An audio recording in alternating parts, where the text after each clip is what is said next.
दोस्तों, पानी में गिरने से कभी किसी की मृत्यु नहीं होती।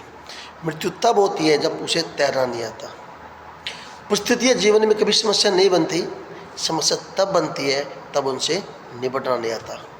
हाय दोस्तों, नमस्कार, जय श्री राम। मैं संजय चौहान एक छोटी सी कहानी लेकर आपके सामने।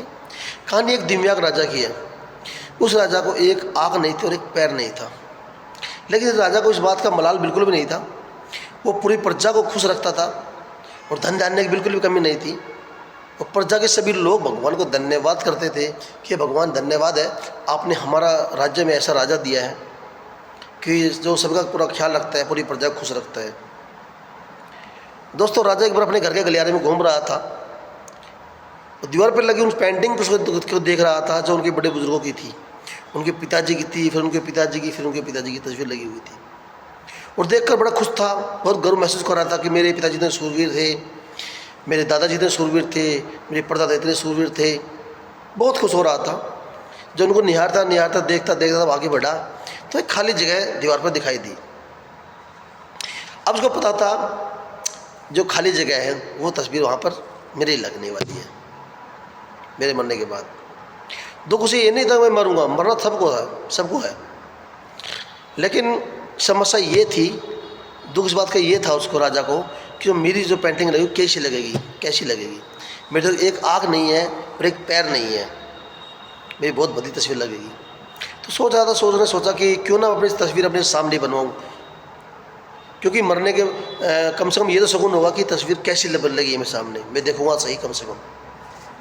उसने सोचा तो प्रजा में आह्वान करा दिया, सबको पेंटर को निमंत्रण भिजवा दिया कि जो राजा की सबसे अच्छी पेंटिंग बनाएगा, अच्छी तस्वीर बनाएगा, उसको उतना ही बड़ा इनाम मिलेगा।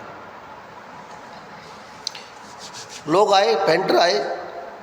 पेंटर सभी को ये पता था कि तस्वीर अच्छी बनेगी तो बड़ा इनाम मिलेगा, अच्छा इनाम मिलेगा। लेकिन कहीं तस्वीर अगर ख़राब बनी तो राजा को और गुस्सा आ गया तो राजा सजा भी जरूर देगा। तो इसलिए कोई आगे नहीं आया। उनको पता था पेंटिंग अच्छी बनेगी नहीं, एक आँख नहीं, एक पैर नहीं है। तभी भीड़ से एक आवाज़ लड़की की आई कि महाराज, मैं पेंटिंग बनाना चाहता हूँ, मुझे मौका दीजिए, मैं आपकी पेंटिंग बनाऊँगा, लेकिन 24 घंटे का समय चाहिए। राजा बड़ा खुश हुआ और राजा को उम्मीद भी थी कि लड़का पेंटिंग अच्छी बना कर लेकर आएगा। अगले दिन जैसे ही पेंटिंग लेकर लड़का दरबार में पहुँचा तो उसको देखने के लिए दूर दूर से लोग आए। दरबार खचाखच भर गया भीड़ से। राजा ने जैसे पेंटिंग निकाली, लड़के ने पेंटिंग निकाली, राजा को दिखाई। राजा के मुख से निकला, वाह क्या शानदार तस्वीर बनाई है। ये पेंटिंग इस दीवार पे सबसे सर्वश्रेष्ठ पेंटिंग लगेगी है। लोगों ने जब देखा तो सीटें बजाने लगे, तालियों से गड़गड़ाहट से पूरा दरबार गूंज उठा। तो राजा खुश हुआ, राजा ने बड़े इनाम दिया, राजा ने शाबाशी दी उस लड़के को और विदा किया बड़ा इनाम देकर। तो दोस्तों, आप सोच रहे होंगे कि जिस राजा को एक आँख नहीं थी, एक पैर नहीं था, और इतने बड़े बड़े पेंटर आए थे, लोग आए थे जो डर रहे थे तस्वीर बनाने से, तो उस लड़के ने तस्वीर कैसे बनाई होगी। तो उस लड़के ने राजा की पेंटिंग बनाई जी। राजा को घुड़सवार दिखाएगा इस पेंटिंग में। वो घुड़सवार दिखाते वक्त राजा का वो हिस्सा दिखाया, जिस पैर का वो हिस्सा दिखाया जो एक पैर था, सही था। और राजा को तीरंदाजी करते हुए दिखाया गया पेंटिंग में। जो तीरंदाजी करते हैं तो एक आँख बंद होती है, ऐसे या ऐसे, जैसे भी हो। राजा की तस्वीर बनी, घुड़सवारी करते हुए दिखाई दिया गया, तीरंदाजी कर रहा है, बड़ा बहादुर दिखाई दिया राजा, और एक पैर दिखाया। देखो, समस्या लड़के के सामने भी थी, लेकिन लड़के ने सकारात्मक का साथ नहीं छोड़ा। उसके दिमाग में पॉजिटिविटी थी। जीवन समस्या सबके पास होती है, सबके सामने होती है। लड़के के सामने थी, लड़के ने सकारात्मक सोचा, पेंटिंग बनाई, इनाम पाया।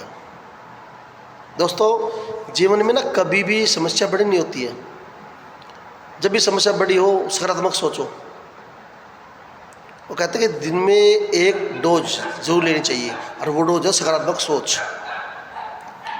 जिंदगी में हमेशा पॉजिटिव रहना चाहिए, इंसान को सकारात्मक सोचना चाहिए।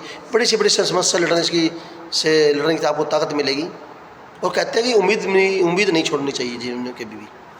जिस इंसान ने उम्मीद छोड़ी उसका जीवन साथ छोड़ देता है। अंत में वही बात, बड़ों के आशीर्वाद से, अपनी मेहनत लगन से कर दिखाओ कुछ ऐसा कि दुनिया करना चाहिए आपके जैसा। मिलता कहीं कहानी में, तब तक राम राम, जय श्री राम।